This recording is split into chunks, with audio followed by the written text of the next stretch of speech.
Bonjour, je m'appelle Guillaume Gosselin. Nous sommes présentement dans un champ de houblon biologique à Sainte-Sophie d'Halifax, dans les Bois-Francs. L'entreprise s'appelle la Houblonnière Gosselin. Je suis copropriétaire avec mon père et nous participons à un projet de recherche avec l'Université Laval. Oui, on a un projet, une activité de recherche avec la Houblonnière Gosselin qui est à Plessisville. Mon nom est Martine Doré, je suis chercheure à Agriculture et Agroalimentaire Canada et je travaille en physiologie végétale des cultures sous abri.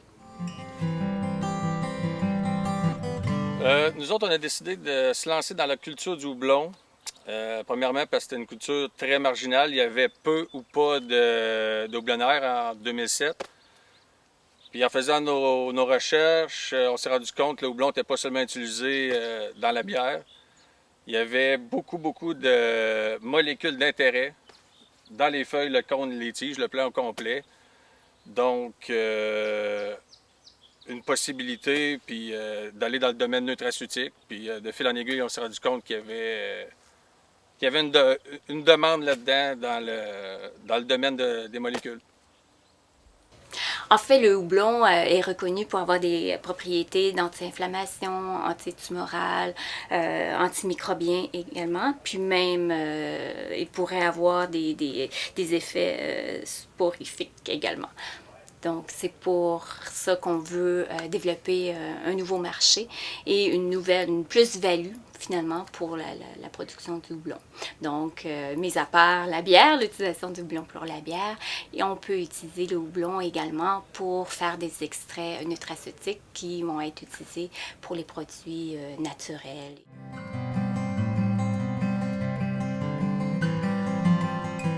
Vu la nature du projet qui était marginal, il y avait peu de données disponibles pour la région du Québec pour cultiver du houblon avec le climat et toutes les contraintes qu'on pouvait avoir dans notre région.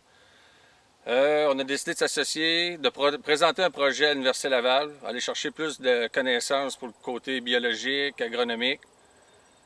Puis ces connaissances-là, avec nos connaissances qu'on avait un peu sur le terrain pour construire le champ, ben, ça donne un mariage qu'on a avec l'Université Laval depuis le début du projet.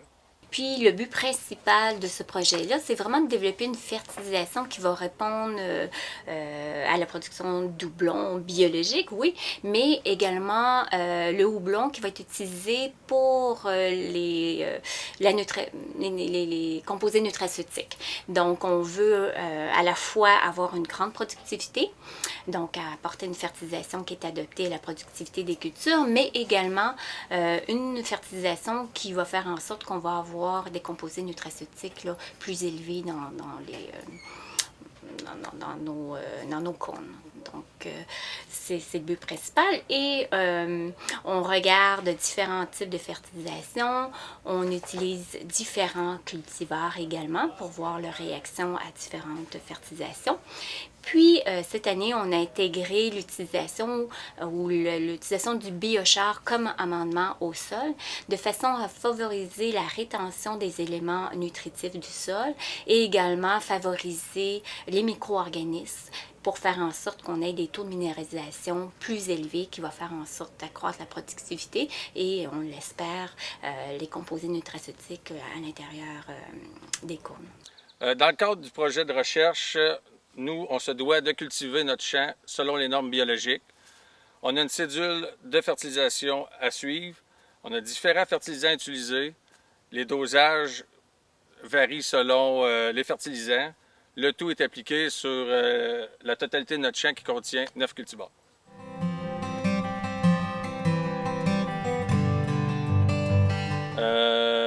Notre champ a une superficie totale de 2 acres, plus ou moins.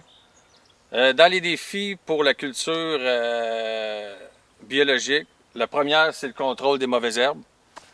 Ça demande énormément de temps, d'énergie, de main-d'œuvre. Parce que durant les premières années, on a commencé à cultiver nos rangs sous paillis. Les 2 premières années, ça a bien été. Ensuite, on s'est rendu compte que vu que le houblon se propage par rhizome, sous les plastiques, on avait beaucoup de rhizomes qui demandaient beaucoup d'énergie au plant. Donc, on a enlevé tous nos plastiques il y a 2 ans.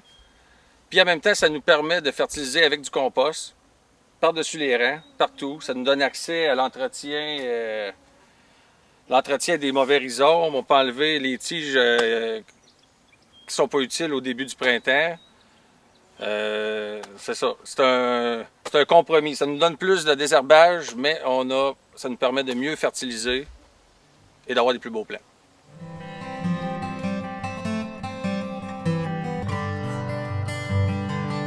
Ton gazon, il n'est pas fait.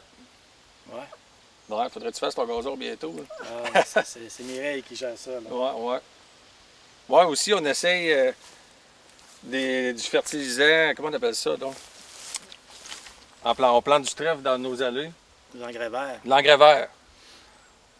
Donc, on essaye ça. Après que notre engrais vert atteint 7-8 pouces, on coupe. On applique l'engrais vert sur le rang. Ça nous donne un petit surplus en azote, qui n'est pas négligeable, parce que dans le bio, on s'est rendu compte que l'azote était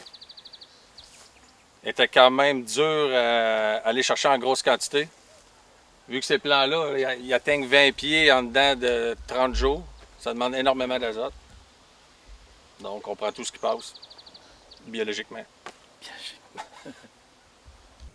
En fait, la collaboration avec l'industrie est essentielle dans des projets de recherche, étant donné qu'ils ont le savoir-faire au quotidien, ils connaissent les cultures, donc on apprend beaucoup d'eux.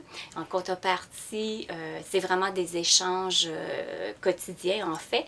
Nous, on a un aspect plus théorique, on amène les explications, on propose des façons de faire qu'on croit qui peuvent améliorer leur région de culture, améliorer la qualité, améliorer la façon d'utiliser les éléments nutritifs. Donc, c'est vraiment un échange sur les deux côtés. Puis, c'est ça qui fait le succès des projets avec les producteurs. Et qu'est-ce qui est merveilleux avec ces projets-là, c'est que le transfert technologique se fait immédiatement, étant donné que les projets se font en milieu commercial. Donc, tout en faisant le projet, on valide la faisabilité d'étendre ça à une plus grande échelle. Notre but, c'est de développer, de produire un houblon biologique de qualité. Parce que les industries nutraceutiques s'intéressent de plus en plus aux composantes du houblon. Et de cette façon, en produisant du houblon de qualité, on peut s'assurer un débouché pour notre produit.